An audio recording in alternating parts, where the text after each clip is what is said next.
सब करने का काम, लोगों के साथ, गरीबों के साथ जातीय उत्पीड़न हो रहा है, लोगों को सताया जा रहा है। इसलिए यह यात्रा लेकर हम आपके बीच में आए हैं। भाई अनूप सोनी जी जो बहुत ही संघर्षशील नौजवान साथी है, इस यात्रा में लगातार नेतृत्व कर रहे हैं। दुख में परेशान है, उनके घरों में खाना नहीं बन पा रहा है। अगर इसके पीछे कोई है तो भारतीय जनता पार्टी की सरकार है।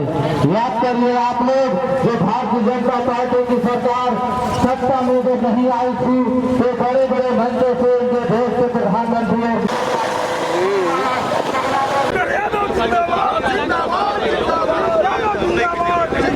यहाँ जितने लोग स्वागत के हम चाहते हैं कि वो आगे तक चले कम से कम 10 किलोमीटर तक। स्वागत ही नहीं, आगे भी चले 10 किलोमीटर तक कम से कम। यहाँ स्वागत कर रहे सभी साथियों से निवेदन है कि आप सभी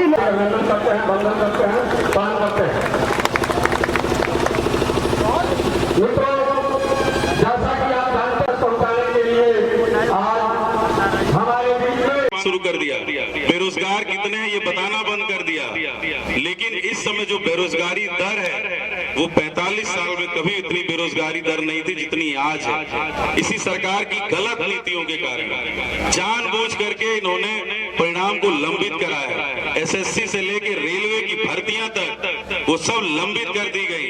नई भर्तियां आ रही हैं, जो हमारे सरकारी पद खाली पड़े हैं उनको नहीं भरा जा रहा। 1 करोड़ से ज्यादा सरकारी पद पूरे देश में आज भी खाली पड़े हैं। सरकार चाहे तो एक विज्ञापन जारी करके उन सारे पदों को भर सकती है, लेकिन सरकार नहीं भर रही है। सरकार ऐसा काम नहीं कर रही है। सरकार लोगों को संविदा में रखने की बात कर रही है। सरकार कह रही है कि हम आउटसोर्सिंग के जरिए लोगों को रखेंगे, प्राइवेट तरह नौकरी देंगे, आपको ठेका पर नौकरी देंगे, लेकिन सरकारी नौकरी नहीं देंगे जिसमें सम्मान और सुरक्षा रहता है, सिक्योरिटी रहती है सरकारी नौकरी में। हम सब जानते हैं कि समाज में सरकारी नौकरी का कितना बड़ा सम्मान है, लेकिन ये सरकार जबरदस्ती जबरन रिटायर कर रही है सरकारी नौकरी वाले लोगों को।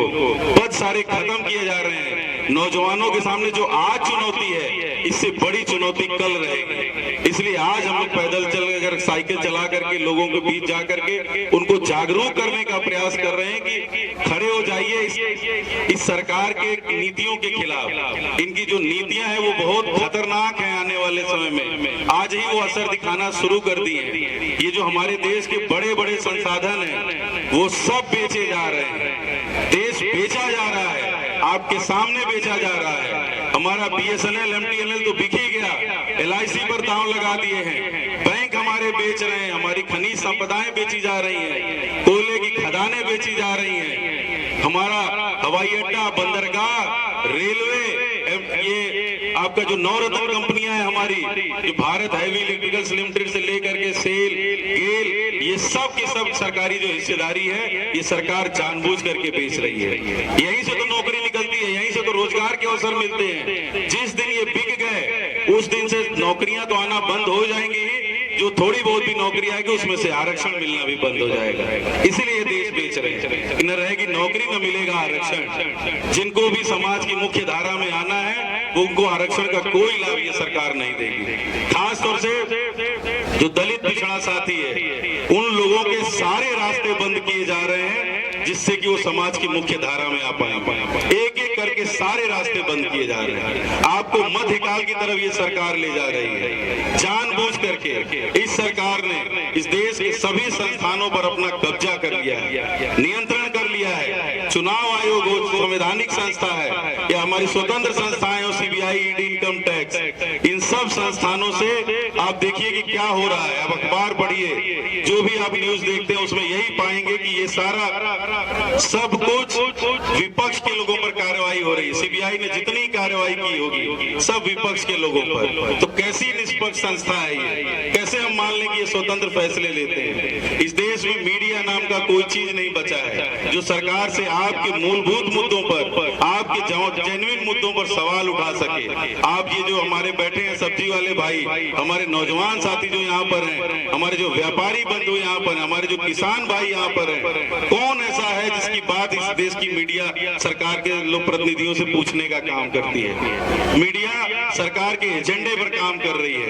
इसलिए आप लोगों के बीच हम लोग निकले कि कोई रास्ता ही नहीं बचा था कि हम लोग अपनी बात किस माध्यम से आप तक पहुंचाएं।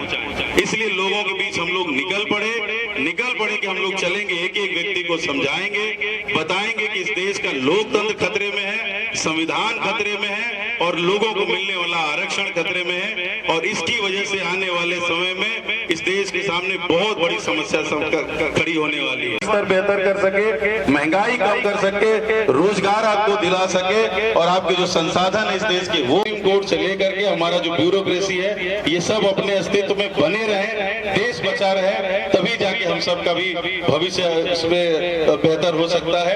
इसलिए साथियों, आप सभी जितने लोग यहाँ पर इकट्ठा हुए, इतनी देर से हम लोग का इंतजार किए, उसके बाद हम सब लोगों का भाषण सुना, हम लोगों की बात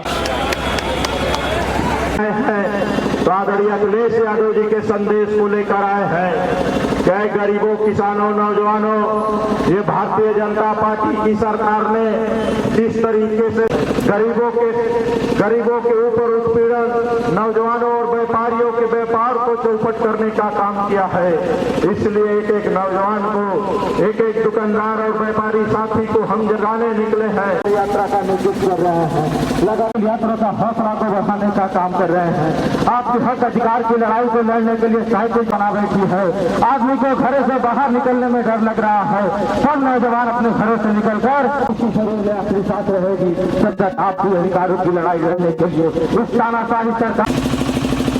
ग्राम सभा खड़े हैं कि नौजवानों बताओ, इस भारतीय जनता पार्टी ने तुम्हारी उम्मीदों को कुशीनगर से चुनाव लड़ चुके प्रत्याशी हमारे विधानसभा के हमारे बीच आ गए। हम उनका भी स्वागत करते हैं। जय हिंद, जय भारत, जय समाजवाद। माननीय साथियों, आपके बीच दलिया बांधी के और मैं आग्रह करता हूँ प्रमुख और विधानसभा का डोंगा से चुनाव लड़े माननीय विक्रमा यादव जी को से कि आप माननीय अभिषेक यादव जी को माला पहना करके स्वागत करें।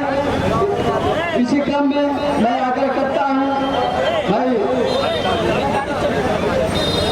जिम्मेदारी जी से कि आप भी माननीय अभिषेक यादव जी के माला पहना करके स्वागत करें। भाई गुड्डू यादव जी, भाई उमेश कुशवाहा जी, भाई सुजीत यादव जी, भाई कन्हैया शर्मा जी।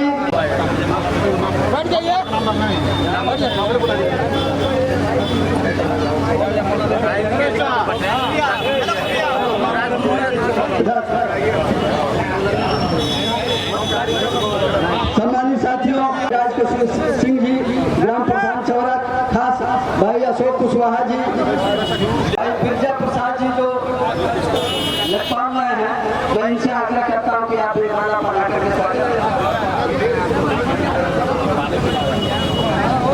भाई शैलेश कुशवाहा जी।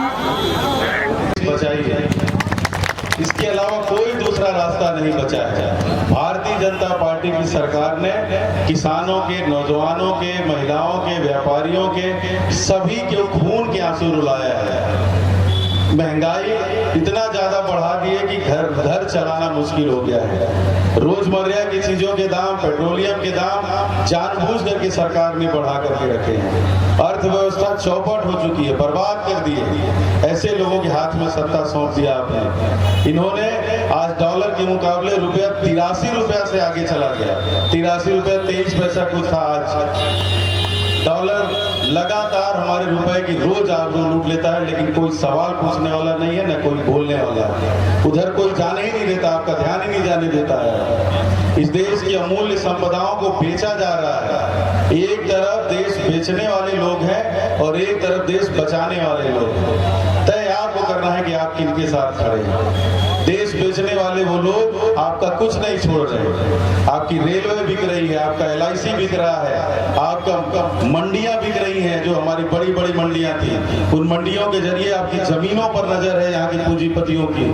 वहीं हमारे नवरत्न कंपनियां बिक रही हैं, हमारी खनिज संपदाएं बिक रही हैं, कोयला की खदानें बिक रही हैं, हमारी बिजली बिक रही है, हमारा बैंक बिक रहा है। ये सब भारतीय जनता पार्टी अब पौने पौने दामों में अपने पूंजीपति मित्रों को बेचने का काम कर रही है। वहीं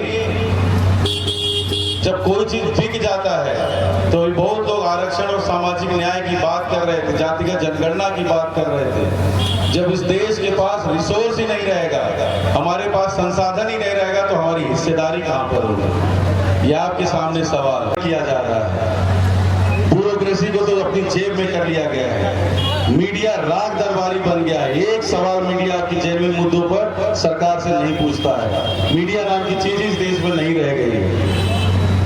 ऐसे में कोई रास्ता नहीं बचा था, जनता के बीच जाने के अलावा दूसरा कोई रास्ता नहीं बचा था, क्योंकि देश हम सब का है, देश बचाने की जिम्मेदारी हम सब की है। देश के ऊपर अगर संकट है, देश के संविधान पर संकट है, जिसकी वजह से हमारा आपका सबका अस्तित्व है, उस संविधान पर अगर संकट आता है, उस लोकतांत्रिक व्यवस्था पर अगर संकट आता है, जो दुनिया का सबसे बेहतरीन लोकतंत्र है हमारा देश, अगर इस पर कोई हमला करता है तो हम समाजवादी लोग नहीं चुप बैठेंगे। और आज तो केवल 54 दिन हुआ है, हमको अगर 200-300 दिन भी चलना हो, जब तक भारतीय जनता पार्टी की सरकार नहीं हटेगी तब तक हम लोग यात्रा करेंगे और इस सरकार को सत्ता से उखाड़ फेंकेंगे।